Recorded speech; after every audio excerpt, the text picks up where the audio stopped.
How you been, man? Great. How about you? Good, man. It's a pretty chill day. Um, been trying to diagnose this problem on this 900F that I've had forever. I went through the carbs and everything, and like it's got like this crazy sputtering at like 6,000 RPM, and it doesn't seem to want to take the throttle. And I mean, the carbs are all stock. I went through them the best that I can, and what I discovered today, which I don't understand why I didn't see it before, but the air filter is like a K&N Okay. filter. And what I've seen happen is like on the ST1100 or whatever, people put the K&N filters into the system. And because the airbox is like very restricted, like it has like one tunnel out, anything that you change as far as the filter goes, because it's like sucked up into the case, so it's only breathing out of this tube type deal. It will it will definitely change high RPM mixture. Okay.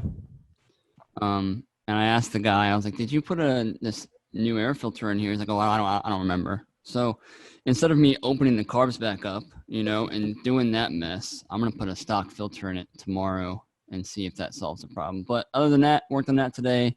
Worked on a set of carbs from a 93 750. Don't you have a carb video on the bottle top style carbs, the Yeah. old carbs? Cool. Yeah. So that's what, 69 through 76, I believe. I think so. I think if I have that right. Yeah. So I'm going through a set of those right now. Yeah, dude, we just got back. Since it was a nice day, the family and I went to this place. It's called Cantigny Park. It's Okay. like 500 acres. It's a golf course, a park, a garden, really nice Ooh. garden, and then like a museum. And it has like 20 tanks from like the first tank all the way to like Desert Storm tanks just Oh, wow. on the lawn, dude. And you can climb all over them. And they got little plaques and you can read all about them. And it's just freaking interesting. That is tight. And they're Yeah. all like fully restored, or they're all like beat up and stuff. Well, I mean, they're together and Yeah. they're painted. They're all there. But you read some of this stuff and it's like 7 inches thick of steel, top speed Holy 40 crap. miles an hour. It can climb a 3-foot wall, shit like that. And it's just like mind blowing, dude. Oh, man. You know? That is tight. That is tight. And the guns, dude, you could put your fist in some of these guns, dude. It's like, oh my God, man. Can you imagine? Nope. I can imagine that coming towards me. I'll tell you that. Yeah. My wife took a bunch of pictures. I'll probably post them in this episode because it's just crazy, dude. So it's a nice place to go to. That is tight. What's going on, everybody? Welcome to episode 9 of the Broken Motor Show. I am Cody from Motorcycle MD. This is Matt from How to Motorcycle Repair. We collaborate on a series that we're calling the Broken Motor Show, where we take in questions from viewers just like you with motorcycle issues, and we discuss them. We drink some beer, talk about possible outcomes of what's going on with the bike, and hopefully provide some type of value for you guys when it comes to whatever issue you're having with your bike. Matt, how can I get a hold of us? So the email is askbrokenmoto@gmail.com. Did I get that right? You got it. Okay, good. So here's what you do. You submit your question to that email. Be descriptive. Put the year, make, and model in the description. Mileage, first name and location, and videos and pictures are a big plus because then we can just drop them in this show and share it. And I think that helps answer some questions as well. Like, even though you don't mention it, we'll pick something up in the video, which super helpful. So absolutely. Even like a smallest picture, you're like, that shouldn't be like that. That's a different exhaust, or that's a weird air cleaner. And there you go. That kind of gets the discussion going on what it could possibly be. I'd say that this set of questions that we're about to dive into I feel like they were well explained. They had some really cool, or helpful pictures and videos. So this is a pretty thick sode, I'd say. Yeah, I think we can, except for maybe one question. No, I think that's the next one. Anyway, but yeah. All All right, you want me to get the first question? Are you drinking a beer? Yes, sir. Almost. Good old Moon Man. Yeah. Sweet. I Yeah. cracked a new one. What that you I got? bought. This one's awesome because it's playing off of retro video games. You see the old controller? Yeah. You see it? So it's from Three Notch Brewery, which is a local brewery from Charlottesville, Virginia.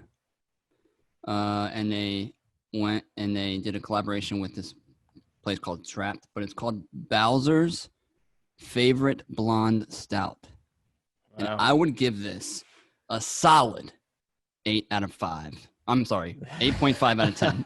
8 out of 5. Way above the list. Yeah. No, it's really good. It's really good. I'm really excited about it. Nice. Cool, man. What video game system did you grow up with? Dude, I grew up with probably obviously the first gray version, Generation 1 Game Boy, and upgraded every single one. Then we went straight into PS1, PlayStation, and then it was the holy grail when the N64 came out. Gotcha. So, what about you? Well, dude, things were happening fast. I remember we had Atari 2600, I think, and then I think Nintendo came out, but Yep. since we just had Atari, that my parents weren't going to drop another. They're expensive, right? Oh, yeah. So I think we waited, and then the next one was TurboGrafx 16, which was a bust. I don't know if you ever heard of that one. I've never heard of that. Look it up, like Bonk's Adventure, and it just because everything was, I believe, 18-bit, and then TurboGrafx was 16-bit. Yep. And that's it just never made it in terms of games and stuff like that. And then after that, it was Sega Genesis. Yes. So we had Sega as well. Yep. And then I kind of outgrew video games, and then Even to this day? Well, I got an Xbox, the original one, and I got it. I got a bunch of emulators on it, so I got like thousands of games on it. Oh, Like, sweet. I can do the Nintendo emulator and all that good stuff, but dude, I don't have time for that right now. Yeah. See, the funny thing is I'm usually not a big gamer either, but I need something to distract me from work and business. So my wife actually bought me, I have an Xbox One. My wife bought me the Live so I can play like multiplayer. I'm digging it, dude. Like if I'm off, like usually I play on like the Monday night because I'm off on Tuesday. I'll stay up till like 2 a.m. playing, trying to do something on there. But the funny thing is like one of my guilty pleasures is holding on to those types of systems. So like when I married Jackie and when we started to do the whole move-in thing, she realized that I have every console that I've ever had saved in every game. Like I just collected them all. Nice. So Sega Genesis, all that stuff, I have them. They're all working. And for some reason, I'm just like, maybe one day I can just pass it on to a kid who will appreciate it, or my kid or whatever.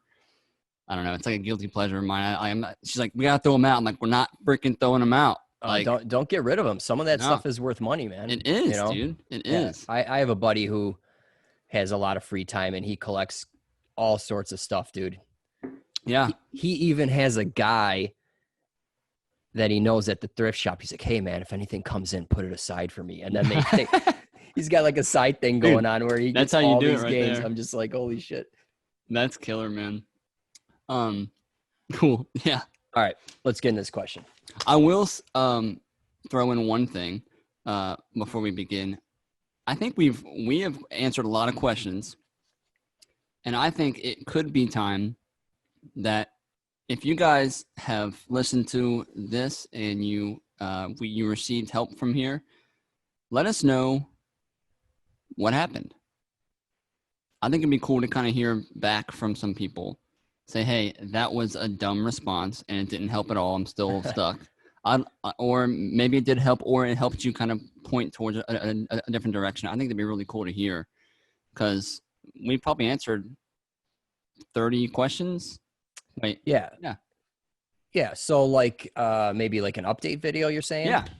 Update Okay. video, update response, and just make sure that you highlight, which question it was and who you are.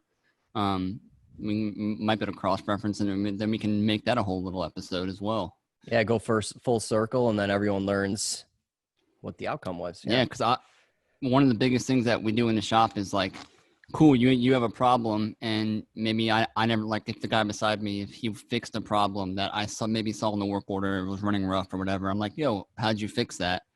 Because it's just cool information just to hear, oh yeah, it was this. You're like, holy crap, I've never seen that before, So having that information feedback from you guys is pretty cool as well. Yeah, that's a good idea for sure. Sweet, man. Well, let's fire up question number 1. All right. Hey guys, Adeline. Yeah, like that. From Italy. Great idea and project. Very cool to see you doing this collaboration. I have a DRZ 400S from 2001, 14,000 kilometers. He did 2 long trips on it, 5,000 kilometers each. Wow, that's I don't even know what that is in miles, but that seems like a long Siri trip. doesn't know either, so I'm not even gonna try. After the second trip, it sat for 8 months. I decided to do an oil change, replace stator and rectifier with aftermarket ones, in theory better than stock. On hot days, it would overcharge the battery, is my guess. Changed the fuel and battery and decided to crank it to see if it would start. It didn't. Choke on or off. It backfired while cranking. So I took the carb off and tried to spray starting fluid directly into the intake to see if at least it would fire, and it didn't. He cleaned the carb. It's a Mikuni BSR 36 CV carb. And the ultrasonic, taking it completely apart and bought a new set of jets and seals while I was at it. Put it back together and still won't run, but I'll fire for maybe 10 seconds at a very low RPM, judging by the sound. No difference, choke on or off. Checked valve clearance, it was in spec. Changed spark plug, checked for spark, checked the coil. Compression test, so 110 PSI throttle closed, 125 PSI throttle open. Spec is 135 in the manual. He'll attach some sound files for you guys for us to hear. It'd be cool to hear our opinions on this situation. Okay, so we'll roll those sound clips. Did you get a chance to listen to those? I did. Okay, so we'll roll that clip right now.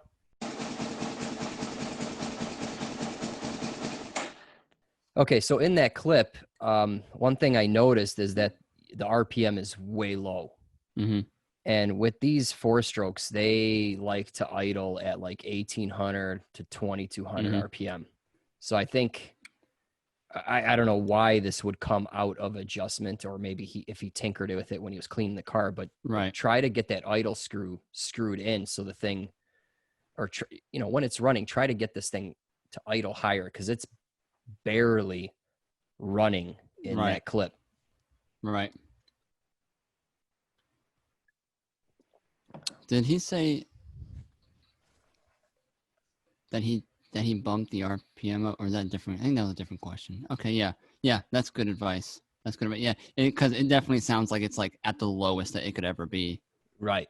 It almost sounds like it's running with the choke full on. Have you ever heard like a bike that's kind of like and it's like, yeah, turn the choke off.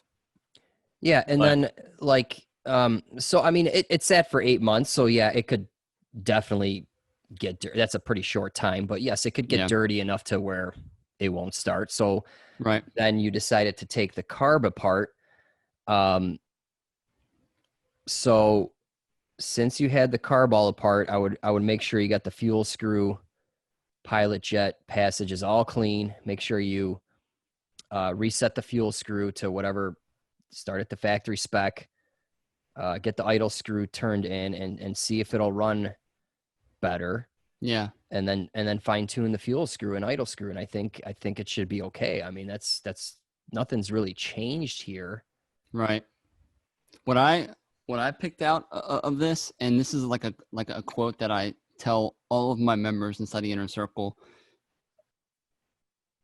because usually they have a problem after they mess with something. Right. Okay, so what was the last thing that you did? And in his message, he said that he went right after a charging issue, kind of like just threw 2 parts at it. It's only 2 parts that are really a part of that charging system. He was talking about it overcharging when it was hot. We know that regular rectifiers run hot. That's what they're designed to do. That's why they have fins on them to cool them down. Right. I would even go as far as to say that Suzuki, from what I've seen and what I've heard, have kind of an issue with their regular rectifiers, especially on like the GSXRs. But regardless, he replaced 2 parts that were aftermarket. I went into the parts fish, Matt, and I saw that the stator has the conjoined pulse pickup attached to it. Okay. So he replaced the stator, an aftermarket stator, or he replaced with an aftermarket stator that had also an aftermarket pulse generator. Pulse generator is all ignition timing. Yeah. So I was thinking either flywheel setting is off, potentially, if he didn't line it up with the Woodruff key, because this one looks like the, from what I could tell, the stator's mount, I think that the flywheel mounts over top of the stator on the case, right? So it's not like on CBRs where it's opposite. Yeah, and I think the pulse generator is on the outside of the flywheel, right? Correct. Yeah. So he has to remove the flywheel, remove the stator, put it back on, then button it back up. So there's a chance that he got the stator off. I mean, the flywheel off, which would throw off ignition timing, because he also said that it backfired one time when he was trying to start it. And if you've ever heard of a bike, like if you're doing points on a bike and you have a 180 out, it'll bam. Usually because the ignition timing's off. Yeah. So that was my first thing. It actually shocked me that he had videos of it running. Right. You know, but something's off. Something doesn't sound like it's right, obviously. Yeah. So if he has the stock stuff laying around, throw it back in. Yeah, exactly. Because likely the charging issue, if it was overcharging, is going to be a regular rectifier problem. So you can throw the stock stator back on there because it probably didn't have a problem. Probably didn't have an issue. And then that's what I would test, dude. You know, because if it's an aftermarket pulse generator and it's junk, because aftermarket's not necessarily better than stock. Yeah, that's true. And that's what he was thinking.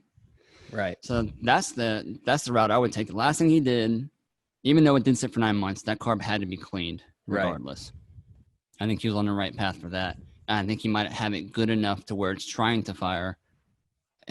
It's hard to say. Yeah, that's my 2 cents on that. No, that's a good point, because that's what he changed. Right. Then it sat, and then he dug into the carburetor. So we have the electrical and the carb that was messed with in 8 months. So that's where you got to look. Nice. I think that's stuff to take home to your mama. Cool question 2. Yep. All right. Hey, Matt and Cody, love your new show and great to see the collaboration. Stoked.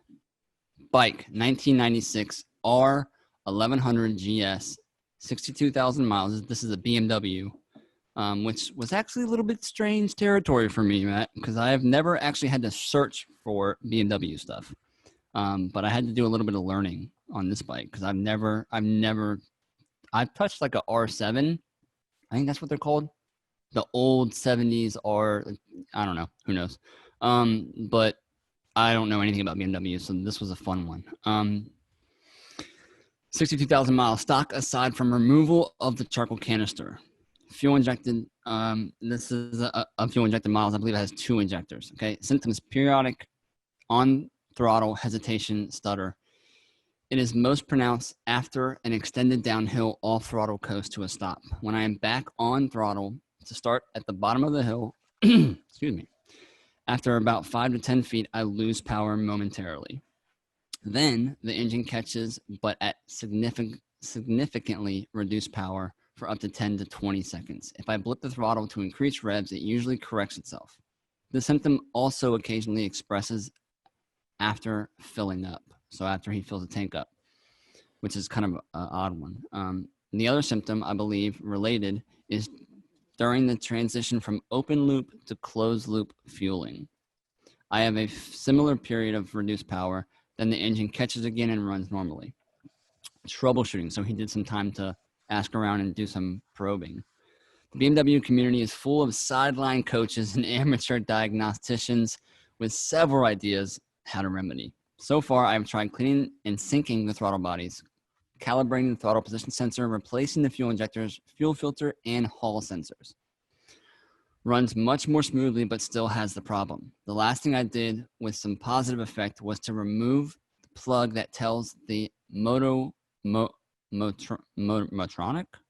unit to use the O2 sensor. Key sentence. This forces the bike to run in open loop fueling.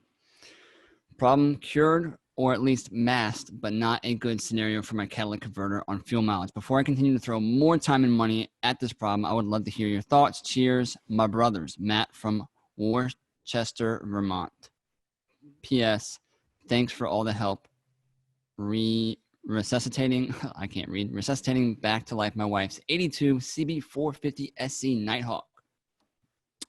So, Matt, how familiar are you with open loop and closed loop fuel injection systems? So, I mean, I understand the basic knowledge of it, but I don't know anything about BMWs. And neither. And I really don't get into a whole lot of fuel injection stuff at all. It's very tricky. Here and there, but I mean, you need more sophisticated diagnostic stuff.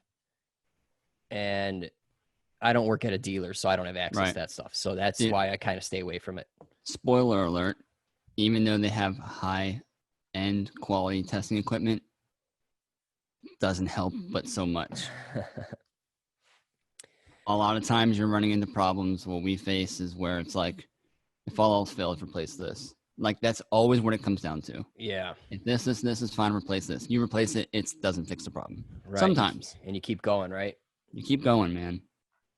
But so to learn the viewers of this video, it appears, I haven't dealt with the BMW ever, neither has Matt, so we're kind of shooting from the hip, but the open loop closed loop system in layman's terms is they provide, which I don't know if this is like a switchable option on that bike, or if it's doing it automatically, or if it's like, like up on a handlebar, you can like switch it to this, which would be weird to me, but I guess it's almost like turning off traction control for your fuel injection system. So, I mean, like on Harleys, I did some DynoJet fueling computers and exhaust, and what they do is they take the O2 sensor wiring, which I believe is 2 wires, and what they do is they plug in a resistor. Okay. So that resistor gives the computer a signal saying that, hey, the O2 sensor has failed one way or another, and then it goes into open loop fueling. Gotcha. And the best way to describe open loop fueling is, the way that I've been able to memorize it is, open loop means that the fuel injection system is open to any input you want to give it. Okay, so it's not tamed by any sensors. Closed loop is like, I no longer want your input. I'm going to take my own input, either from a metering device like an O2 sensor or something like that. Yeah, so closed loop, it goes full circle. So let's say the engine's running. Yep. You get some data from the O2 and the exhaust, and then it'll feed it back to the system and make corrections. And it just continues, so you get the targeted air-fuel ratio that the computer is commanding. Right. So if I were to guess on this question, the only time he saw results is when he messed with the O2 sensor, which would be the metering device for the closed loop. Okay. So he said that he removed the plug that tells the Motronic, whatever unit, which I don't know what that is, but either that's a part of the system or if it's an aftermarket system. I don't know. Unit to use the O2 sensor. This forces the bike to run in open loop. So he's ultimately bypassing the O2 sensor. Yeah, and cured, or at least masked. Yeah, and typically when a sensor fails and your system goes into open loop, the open loop is conservative. Mm-hmm. Mm. So, I mean, just think of it from a logic standpoint. Like, Yeah.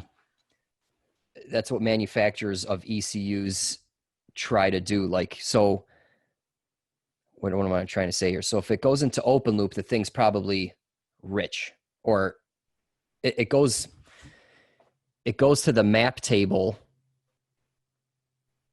Yeah. With no feedback. Mm-hmm. And it's probably running richer than when he had the problem. Right. To me, it's like going from like on like an automatic model. You can go from touring mode, like on the new 1800, and you can go from touring mode to sport mode to different conditions. It's just changing the mapping, whether that's allowing more input from the throttle or higher revs, who knows? But it's just changing the mapping. Right. And taking its input from somewhere else.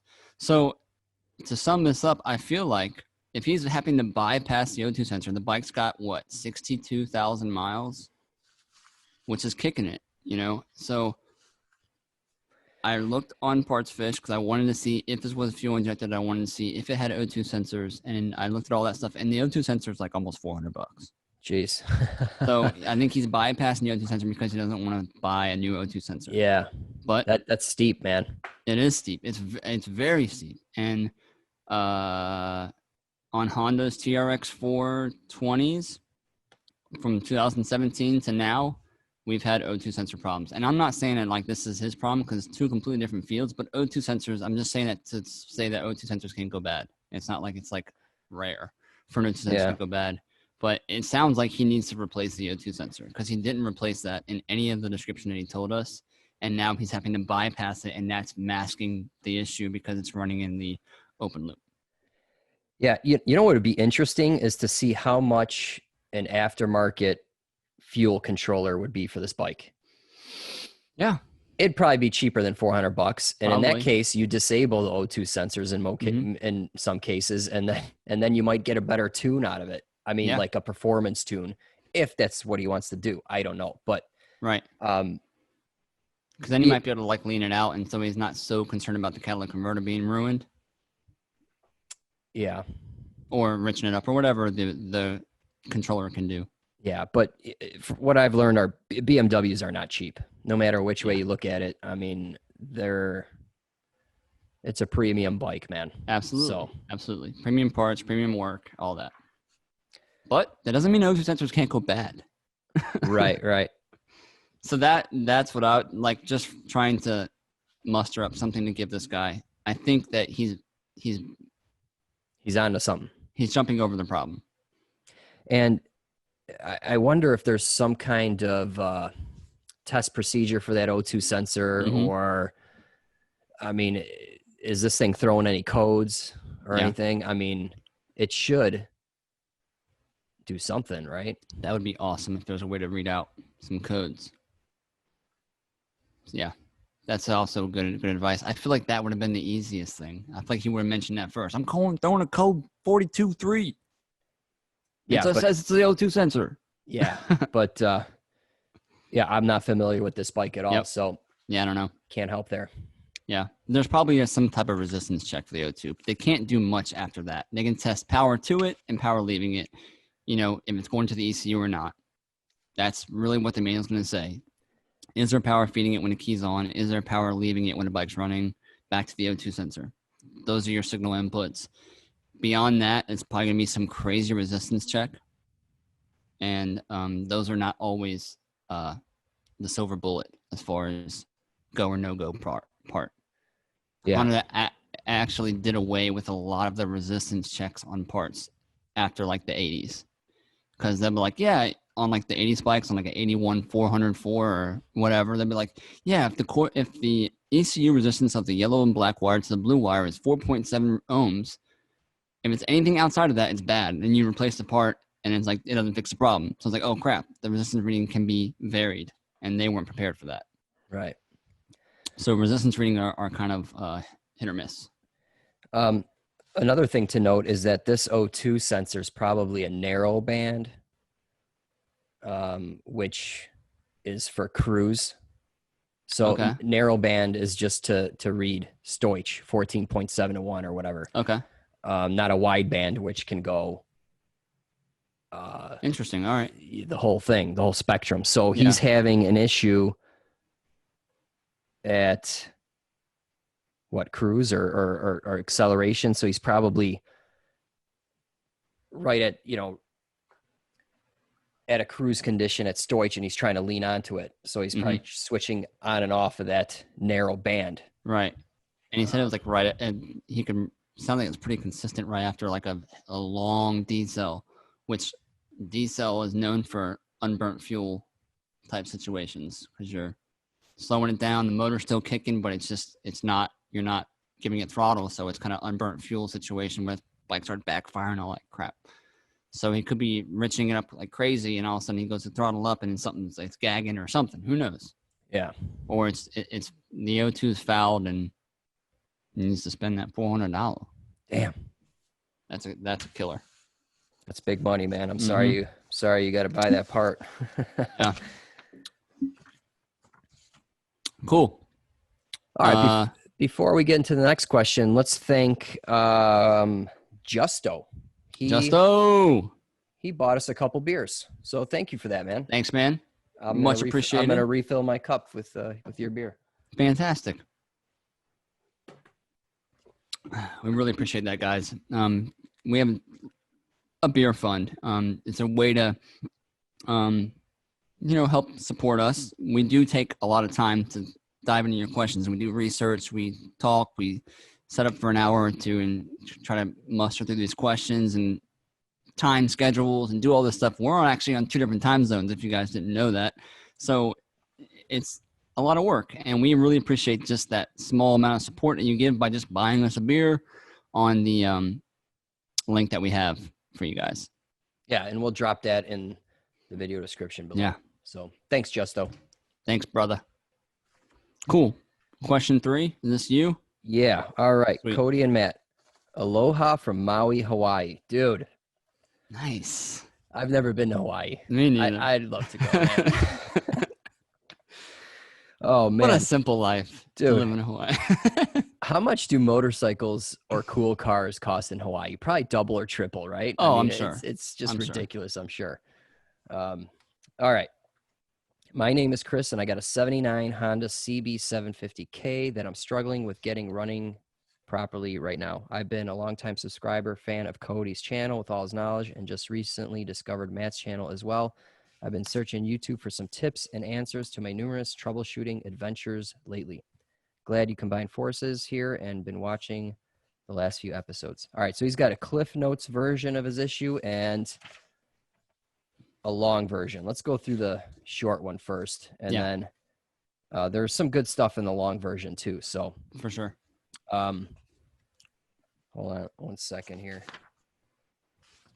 There were some videos here too, so that's good. Yep. Had carburetors professionally rebuilt and cleaned. They seemed to be working great once I got them back installed properly. Shortly after, I had a 0 mile an hour tip over, or biff. Everyone's biffing bikes, even me. The biff. And hey man, at 0 miles an hour, that's the best thing. You survive that one. So least amount of damage. Hopefully. Yeah. And thought only caused a couple scratches and hurt my pride. I get it, dude. Worked fine for a good 50 plus miles after that, but then developed some starting, idling issues. Cylinders, exhaust pipes for 3 and 4 aren't getting hot. No power above 3,000 RPMs. And I believe it's fuel not getting to the float. Carburetors 3 and 4. So my question comes down to what might be causing fuel to not be delivered to those float bowls. Is it caused by the tip over, or coincidence, or something else? Okay, so we have some videos to share. He has it running, and then he also is messing with the drain screws on the float bowls. So, some models have screws. When you crack those open, fuel will come right out. Yep. Okay, and then he demonstrates it pouring out of 1 and 2, and 3 and 4, nothing. So we'll roll those videos right now.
Okay, so 3 and 4 aren't getting fuel, so that's a huge issue, right?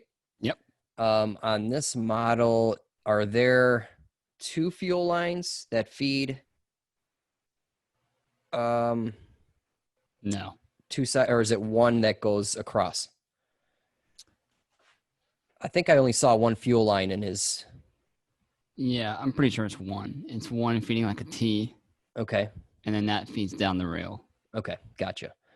All right, so I mean, I don't know what to say other than to pull the carbs off and see what's going on. I don't know where it is, but it's obviously between your fuel line because it's 1 and 2 are getting fuel. Yep. And then, you got your T, something can be going on in there. Yeah. And then your floats, who knows? Yep. Maybe your float needles are sticky or something. Yeah. But that's where I would start. For sure. I mean, and it's not to discredit the people who have cleaned the carbs. I mean, you guys got to know that carburetors are very Finicky. They're very finicky. And I mean, I've cleaned carburetors on four-wheelers, on dirt bikes, and it runs great, not leaking anything. Customer takes it home, and just the drive home from it bouncing on the back of the truck the whole time causes something to go wrong with the float. I got it home, and now it's leaking gas all over the place. Or it's filled my air box, and you're like, oh, crap, So it's if I was him, what I would do is I would put the bike up on the bench or on the ground, whatever, put on a center stand if it still has one, and just carefully remove that bowl on 3 and 4. I wouldn't pull the carbs. I would get a nice, like, small little Phillips head screwdriver. Just remove them very carefully and just literally watch what you're looking at as you bring it down. If that float is, I mean, just from the crash, it could jostle the float. It could be stuck. And that's your problem. I mean, he said that he thinks it's the problem. That is his problem. In the videos that he's of it running, it sounds like it's running on 2 cylinders. Yeah, sounds real rough. Yep, it's real obvious. I would just pull the float bowl down very slowly, check it, do the next one. I find it easier to go after the one that's behind it once you remove the first one. So just leave that one off, go after the second one, drop it down, just visually look, see if that float's functioning. Look at the float needle that's attached to it. Yeah, good tip. I mean, that's his issue. I mean, he's not getting from the tip over. Something happened inside the carbs. Whether that's a common thing, probably not, but it happened. So yeah, pull the bowl off. Yeah, and another thing I noticed, was it this bike?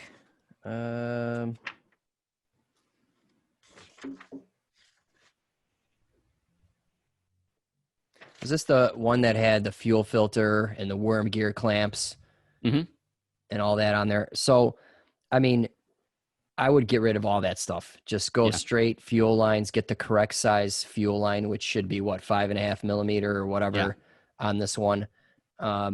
Do you run clamps if the fuel line is correct? Like the screw clamp? Not the worm gear clamps. Do you, I mean, or the little snap ring things? Yeah. I try to. Yeah. Yeah. I mean, but if the fuel line is sized correctly and you got a nice snug fit on there, I feel sometimes that's sufficient. Yeah, that's good. But the worm gear clamps, get rid of those. And the petcock has a filter in there. Now, I don't know the condition of your tank, if there's rust and if that filter's missing or whatever, but there's a filter in there that does a great job. Don't add another restriction of adding another filter. And I've seen those, maybe not that version, but some plastic filters fail where they crack and then you leak fuel and then it could be a fire hazard. So just get rid of all that stuff. Go with straight fuel lines. It cleans it up nicely. It'll make it look so much cleaner. You're absolutely right. I really don't like those worm gears. It makes it look like it was a fix at Pet Boys or something like that. I've had to run them before because a lot of times something comes up where it's just best to run that. But if you can clean it up with a brand new fuel line. Like Matt said, there's a fuel filter in the tank. If it's still there and your tank is really clean, it's not necessary. Yeah. But you got to get fuel to number 3 and 4. And then see what happens. You gotta. That's why 1 and 2 is not running. Yeah. Or 3 and 4, sorry. Easy. Yeah. Was there anything else in his long? He was really just concerned about why 3 and 4 were cold, why the RPM is at this when it's idling until it dies out, because it's trying to run on 2 cylinders and it's not really going to be able to do that. He checked coils, he checked spark, he's got all that. He's got great compression across all 4 cylinders. He's done a lot of good work. He's done a lot of great investigation. The ultimatum of his entire thing is that he needs to get fuel to 3 and 4. Otherwise, him diving in anything else is worthless. Yeah, that absolutely. So, do you have any videos that'll help him out with these carbs? I don't have any videos on these style. I will soon. I'm working through a 900F carb, complete carb teardown, removal, install, full clean, and that's very similar to the dual overhead cam 750. So, one day it will come out, and it'll be glorious. Dude, I'm getting all my papers messed up here. I don't know what's going on. That's because all the questions exceed more than one paper. Well, I try to save paper and print on both sides, and then I'm flipping this and drinking beer, and I don't know what the hell's going on. All right, so we're on question 4. We read the long version. I'm kind of scrolling down through this. At the end of that, he pretty much just like details each video. So we'll show that. Yeah. All right. Take number 4, buddy. Okay. Is Keating his name? Keating? I think that's his first name. And I misspelled it here because I just. Is it K-E-A? Yeah, it might be K-E-A, but I wrote it like that because that's what it sounds like. So I don't know. Sorry, I apologize. I just kind of copy and paste this and. No, you're good, dude. You know. Keating, I think his first name is. Hi, I purchased a 2018 R3. This is a Yamaha R3. It's a 300cc or 297, whatever, cc sport bike. That's basically about 18 months old, and it's my first bike. The previous owner must have been a prick to his ex-wife must have been a prick to his ex-wife, was selling it after he failed to make payments. After they split on the bike, she bought him a 22% APR. Oh, man. That's ridiculous. 22%. That shop's like lining up. Do dealers seriously charge that much? I've never heard of that, man. Oh, man. Unless you have terrible credit. Or it's on your credit card or something. Jesus Christ, man. Anyway, I'm a noob, but I'm still kicking myself as I never imagined a 2018 that was bought new in 2019 could have no oil in it. I'm also confused as to why there's no oil pressure light going off. But after taking a few short rides, I looked up how to check the oil and was horrified to find this. Somehow the motor was still running. So I will drain whatever is left, which appears to be near nothing, and send it off for analysis, and then do another couple of very short interval changes immediately. Any suggestions? Anything I can do to minimize the effects of what damage has been done and prevent further damage aside from what should be obvious? What oil would you recommend I use in New Orleans? Wait, what? What would you recommend I use in New Orleans for an R3 for street use? Thank you. So I don't know.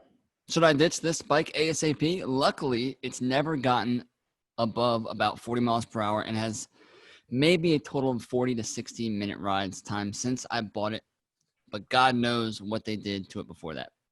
FML. I can't catch a break. I was just hit in my dad's car, which is not funny, after someone ran a light and then fled the scene. It's all going bad. I'll include the manual suggestions for oil, but I guess it's kind of a moot point. I'm laughing with you because I was actually hit on Memorial Day from a hit and run on my 1972 or 1971 CL CB450. So, not cool to be hit and run. Also, the mileage is 6,600. Wife claims that the ex-husband changed the oil himself, but she also said the exhaust was stock. I told her it clearly wasn't, and she's just asked my ex, and she said I'd asked my ex, and he said it's definitely stock. It's an MGP growler. I guess it's the type of exhaust. Now she says they aren't on speaking terms, so literally very hard to get any accurate information regardless. Oh. The exhaust is not connected properly either, so aside from it sounding like shit, it's too loud for an R3. I didn't think there were any mechanical issues. It even shifts fine, yet there's basically no oil in it. This guy's story, man. Last time I started it up, it literally had little spittles of oil appearing on the silver plate behind the glass. So it's like the window where you check the oil level out. Yeah. So yeah, I don't know. Last question. Should I just drain it, fill it, run it for 30 minutes at idle and drain it immediately with cheaper oil or high quality oil, or drive it a few miles, a couple of hundred? I'm tempted to fill it after draining it and then running it for a couple of miles, literally, and draining it.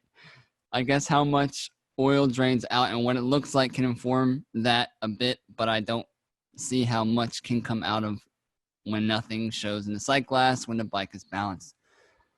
Man, that was brutal to read through. Oh, my face is red. I'm laughing. Holding it in. All right, I'll let you answer first, and then I got some stuff to add. So, okay.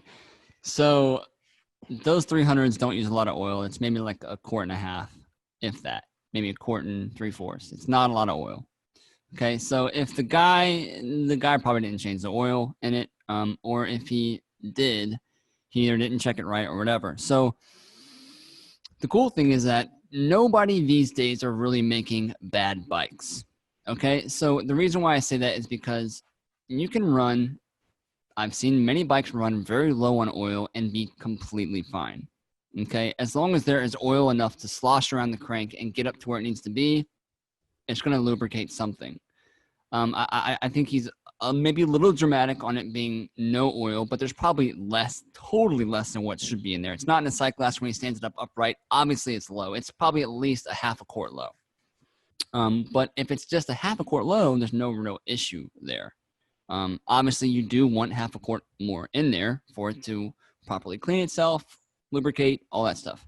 But if I was him, I would change the oil out. I wouldn't send it off to analysis because that's a waste of time. If there's any damage that's been done to the bike, it's already done. There's nothing you can do about it. There's nothing you can prevent it from doing it more or whatever. Once metal hits metal, it ruins itself. Okay, so the damage is done if there is damage, and there may not be any damage. I would change the oil out. I would use a high quality oil, make sure it's at the right level, change the filter out, run it. Change it in about 600 miles, and then I would extend it out to even 25 to 3,000 miles after that. Use a high quality oil. I would recommend. Honda says on their bikes after 2006, 10W30. I don't know what climate you're in. If it gets below zero, run a 1030. It makes it start a little bit easier. If you're up skyrocket to 120 in Africa, run a 1040. He's in New Orleans. New Orleans, that's right. So 1030. You can use Yamaha Lube, I think is what it's called. I have a sneaky suspicion that Yamaha Lube, Cowie Lube, Honda Lube all comes out of the same place. Who knows? It's all going to be fine. Use any motorcycle oil, you'll be fine. So, well, here's what I want to add. Like, all this one-page info of all these issues, but it doesn't sound like he changed the oil yet. So right. he's kind of getting all excited about something that may not even be an issue. So what I would do is add oil and see how much it would take to just get it up to the glass. Yeah. Okay. I mean, you're going to change it anyway. I mean, just put some oil in it.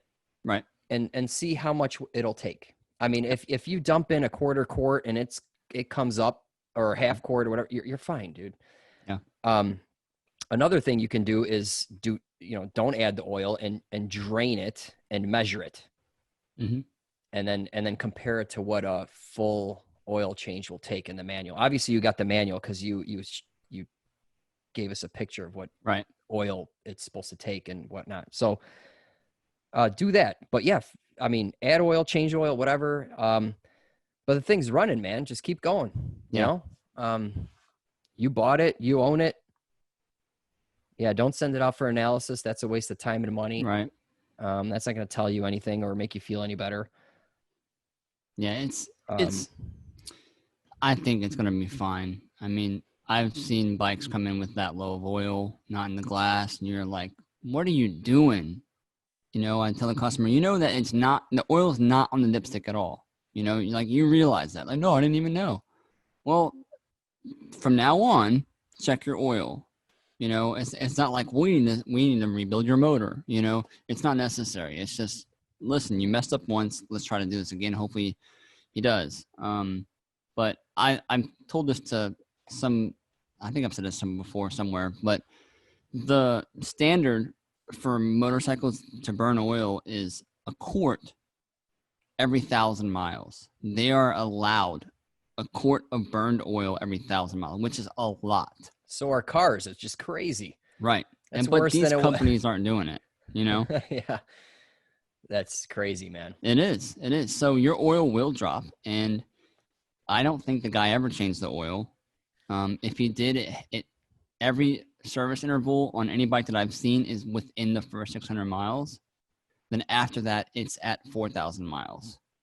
And even then, if you look at maintenance schedules for bikes, like for Hondas, they're actually skipping the second interval for oil change, which is crazy to me because you have a checkup at 600 miles, you have a checkup at 4,000 miles, then you have a checkup at 8,000 miles. They're saying to skip the oil change at 4,000. And it's really all comes down to EPA because they don't want to be throwing away all this oil all the time. But to be totally honest, at 4,000 miles or 5,000 or 6,000 miles, that oil is low. It's low and it's black.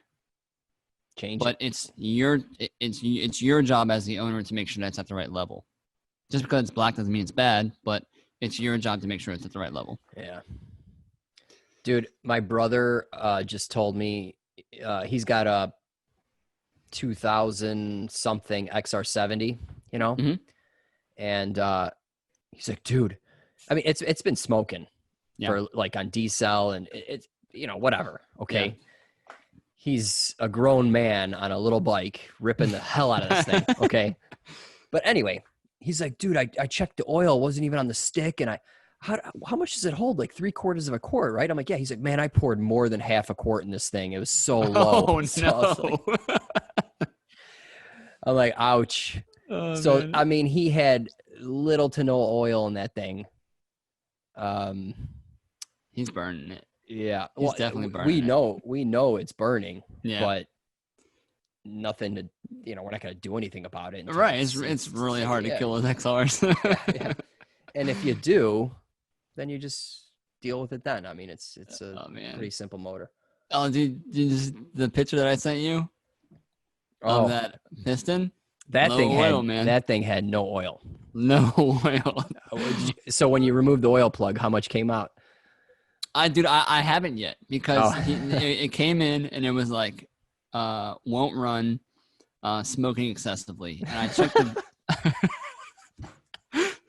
so what was it making noise? I mean, that thing was like it turned over. It turned over and I didn't like something sounded like it was like cam chain or something. It was like some kind of rattle, but I couldn't get it to start obviously because it had no compression. Yeah. So I called the guy up and I was like, we're gonna have to go through the top end. I don't know what I'm gonna find yet, but you have no compression, and I couldn't get a valve like when you open up the valve caps on a 4-wheeler or a dirt bike, and the gap is so excessive that you can like with that, like there's something wrong. Yeah, you know, like something's worn out. You just know from experience. So that's what happened. I was like, there's gonna be a bunch of problems. I ordered a wise to go pit. Like I ordered a bunch of stuff just to redo the head, like so from the cylinder, like rainy cylinder, all that up, and I can't get the cylinder up. I'm like, yeah, you know, trying to get the cylinder up. I noticed that the scoring inside the cylinder. I'm like, oh, this is gonna be way worse than what we originally thought. I pull it up and I'm looking. I'm like, oh man, I can't even rotate the piston. It was stuck. You know, like it was stuck in a position that it should, and I could like force it on the pin boss, but so I knew the crank was bad too because the top end of the crank rod. And then I sent you this picture, which I'll show here, of the skirt missing off the piston, and at that point, so toodaloo. You're splitting the cases on that one, right? Well, honestly, I don't want to touch that motor. Okay. I will, but at that point, what I try to do is to kind of price them out the door. And this is total transparency for anyone watching this. Like, I try to price it so high that they will realize that it's not worth it. Okay. Because you can split the cases. You can replace every bearing inside the case. You can go after the whole transmission, replace every bushing on the shaft.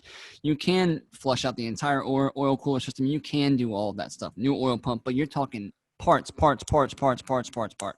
And labor, right. Exactly. And parts are not cheap from factory Honda. And so what is this thing again? 250? It's a TRX 250EX. Okay. I think it's a 01. Okay. Great quad. Great. The body's in immaculate condition. The rims and tires. He just put brand new rims and tires on this thing, but they didn't check the oil. Yeah. So I told him, like, the original estimate was this much, and if you want me to do this, which I don't mind, but we're talking 4,000 plus. Damn. And in that mind, I can kind of convince them, like, look, this is not really worth it. You can get the same exact unit for $2,000, and you can use this as a parts bike, because it's going to take me more than 2 days, dude. Like, more than 2 days worth of time of 9-hour shifts to take the motor apart, clean everything, you know. And then if I put it all back together, there's a small little speck of piston skirt that I missed somewhere. Guess whose fault it is? Yeah. Well, you know, I guess my question is, the bottom end needs to be gone through on that, because that shit went everywhere. If it was a two-stroke, it'd be a different story. And the cylinders, you know, but I don't even know inside the, you know how the crank weights can spin the metal down into the case and then just like buries itself into the casing. I don't know, you know, but it needs a new crank. It needs new everything. Yeah. And you know what? I get customers that bring me stuff. Oh yeah, it's just, I just bought it or whatever. And then you have to have that conversation with them. Right. Where like, hey, this thing is not worth working on. Go find, for what you're going to spend, just go take that money and find a mint bike at the end of the season or whatever. Like, dude, you're going to spend thousands just to fix this. Right. And it won't be, right. It's a hard conversation to have with people. Because I'm in the business of making money, obviously, but like when it comes to that kind of stuff, I don't want your money. Like, I'd rather you just get something that's like worth it, because it's not like even it's just tough, man. So like the funny thing is he was in there. I was like, listen, I would explain this to you over the phone, but I'd rather you just come in and like visually see what I'm talking about. So he comes in and he's like, oh God. And I was like, and I was like, we're talking a minimum $4,000. I won't touch this thing without $4,000. You know, because we're already at this amount, and I priced out this, whatever. And he's sitting there and he's looking at it. He's like, well, I mean, it's got to be fixed. And I was like, whoa, just listen to me. Take a day. Take a day and just look online for the same exact unit, see where you can buy it. And he's like, okay, that's fair. I kind of have a feeling I'm gonna go back in tomorrow and he's gonna be like, do it.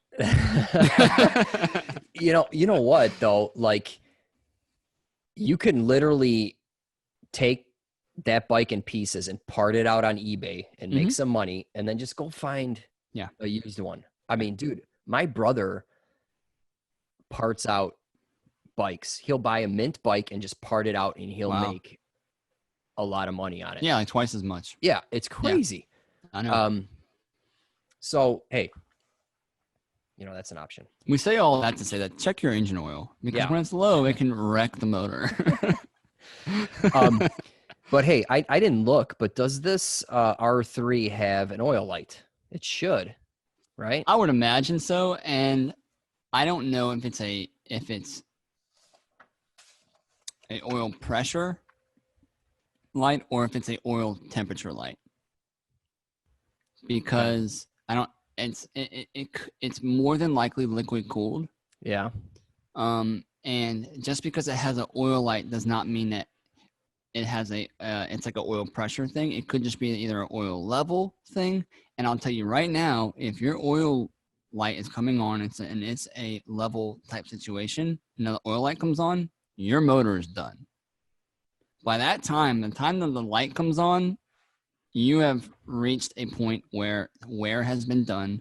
Your bike is so low that a sensor picked it up. And you have a major issue. So I don't know if it has an oil light or what type it is. It could be temperature. It could be whatever. It could be pressure. I'm not sure where the switch is or whatever. But yeah, if it hasn't come on yet, then that's good news for that guy.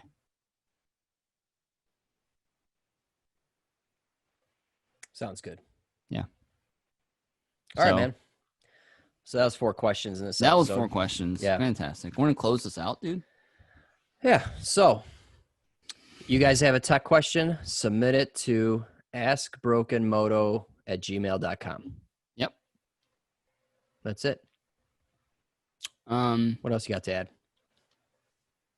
You can check out, you're not on Instagram much, are you, Matt? No, I have like 2 posts or whatever. Why? Oh, dude, between YouTube and Facebook, Yeah. it's just another one to add, and I'm not that good at it. Do you post a lot on Facebook? A little bit. Okay. But not much. Okay. Well, cool. Check out Matt's Facebook page. Yeah, there you go. How to Motorcycle Repair, as well as my Instagram /the Motorcycle MD, and the Facebook page as well. And on the Instagram page, I tend to post more things that I see inside the shop, which is kind of cool. Yeah, I see those. Like the piston. Yeah, like the piston. So check me out on Instagram. Feel free to subscribe to my mailing list. I give a pretty cool cheat sheet out to you guys for free for joining in.